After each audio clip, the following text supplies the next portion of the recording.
welcome to the Speeding Bulletin. My name is Steve Younis from supermanhomepage.com. This is all the Superman related news there was for the week May 1st to May 7th, 2009. In movie news, filmmaker Quentin Tarantino told the New York Times that he's a big fan of the movie Superman Returns. He said, "I'm working on what is now a 20-page review of that movie and I'm not done yet. We'll let you know when Tarantino releases the review. Should be interesting." MTV's Splash page spoke with actor Henry Cavill and found out just how close he was to playing Superman on the big screen. He said, "I was attached to the McGee Superman movie. Then Bryan Singer came on and took the helm and he made his movie." Peter McDermott has updated our Smallville episode guide with his summary of last week's episode Beast, while Neal Bailey and Douglas Trumbull both submitted their reviews for this episode, with Doug giving it a 4 out of 5, while Neal gave it a 1 out of 5. The 21st episode of Season 8 of Smallville aired in the US on May 7th.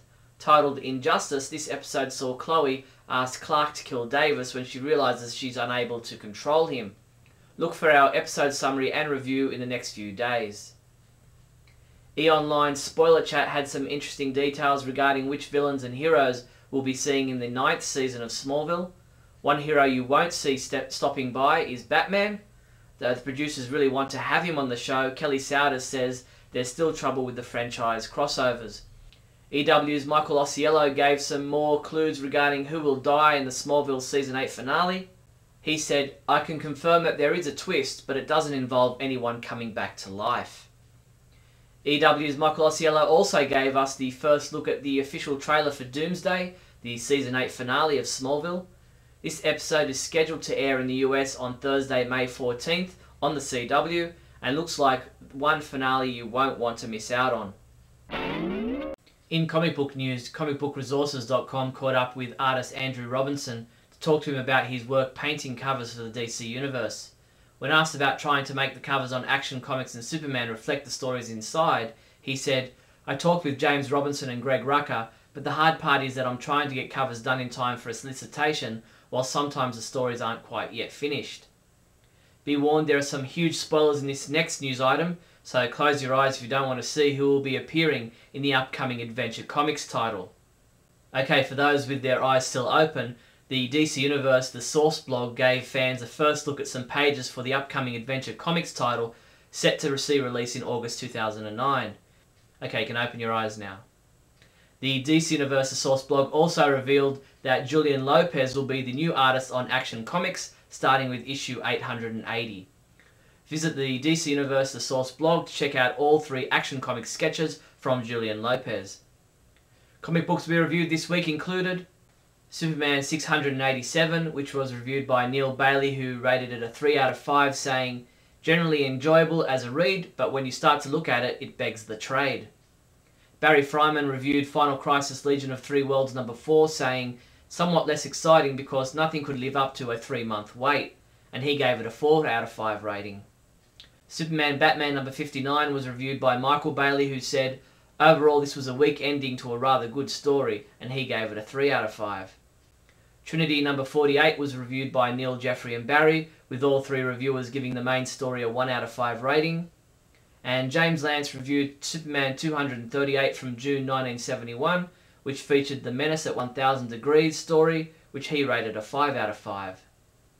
Superman comics shipping this week from May 6th include Strange Adventures number 3 features Bizarro, Supergirl Cosmic Adventures in the 8th Grade number 6, which is the final issue, Superman World of New Krypton number 3, which also comes in an alternate cover, Trinity number 49, Superman Escape from Bizarro World Trade Paperback, Justice League of America The Second Coming hardcover, and Smallville Magazine number 32, which is also available in a Previews exclusive cover.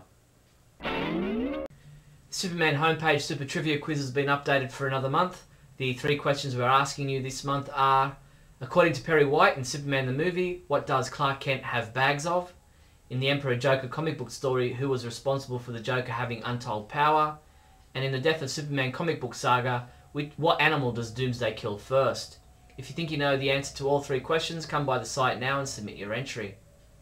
Having received an advanced reader's edition, I eagerly sat down to read Kevin J. Anderson's new novel, Enemies and Allies, and was quite impressed overall. You can read my complete Enemies and Allies review at the Superman homepage website. Superman homepage reviewer James Lance continues reviewing story arcs from the 1940 Superman radio series. Come by the site now to check out his review of The Mystery of the Flying Monster, which sees Jimmy in danger when he becomes the lab assistant for a local scientist. Artists and writers who create superheroes and tell of their adventures are always one of the highlights of the annual Superman celebration in Metropolis, Illinois. And this year fans will have the opportunity to meet several of these talented individuals, including Gail Simone, Mike Norton and John Ostrander. Lastly, Superman homepage writers Michael Bailey and Jeffrey Taylor are starting up a new podcast called From Crisis to Crisis. I'll hand you over to Jeffrey now to explain it all to you. Hi, my name is Jeffrey Taylor.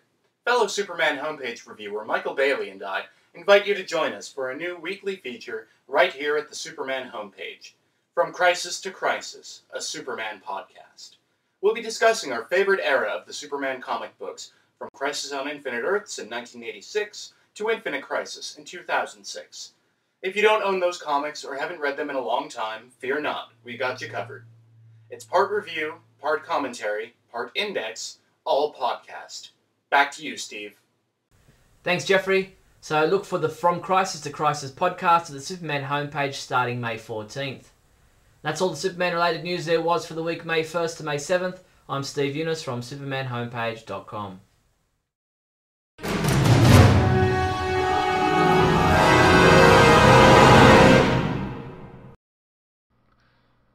One month into the new comment policy.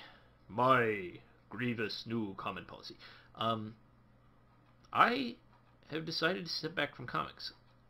I mentioned this before, but I wanted to elaborate on it a bit further because I've been getting some emails and some comments from folks. I want to clarify, it's not because I don't want to interact with you guys, and it's not because I won't interact with you guys. It's because I've reached a point where I've learned that you can't win a fight on the internet. So there's no use fighting on the internet.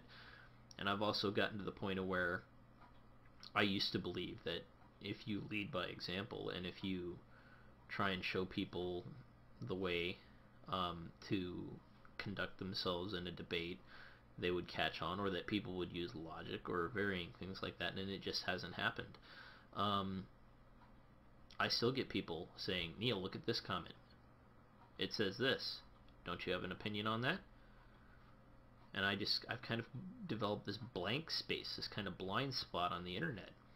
It hasn't diminished my passion for Superman. It hasn't diminished my passion to write about Superman. It's just the thing that drove me away from the kind of fan community in that respect is that there was always 5 good people for every 1 bad at very least, but the 1 bad was enough to ruin it for everybody. It's like in real life, if you're at a table with 5 people and one person starts being a jerk, he has to leave. On the internet, that guy complains and moans about the freedom of speech and then gets mad at you for when he says horrible, horrible things, and you say, hey, that's not really a nice thing to do. It's just frustrating. And to me, the core of the reason why I write for the Superman homepage is because I believe in Superman's pragmatic view of life, that you must find the best things in your situation and run with them. For me, that's the Smallville review, that's the comic book reviews, that's palling around with Steve and coming up with new concepts for you guys to enjoy. That's not talking to a commenter about subtle nuances and trying to justify things that I've already justified. So, after much thought, I'm going to probably continue this policy for the near future, but I just wanted to communicate again that it's not out of a lack of respect for you guys, because I love the hell out of all of you.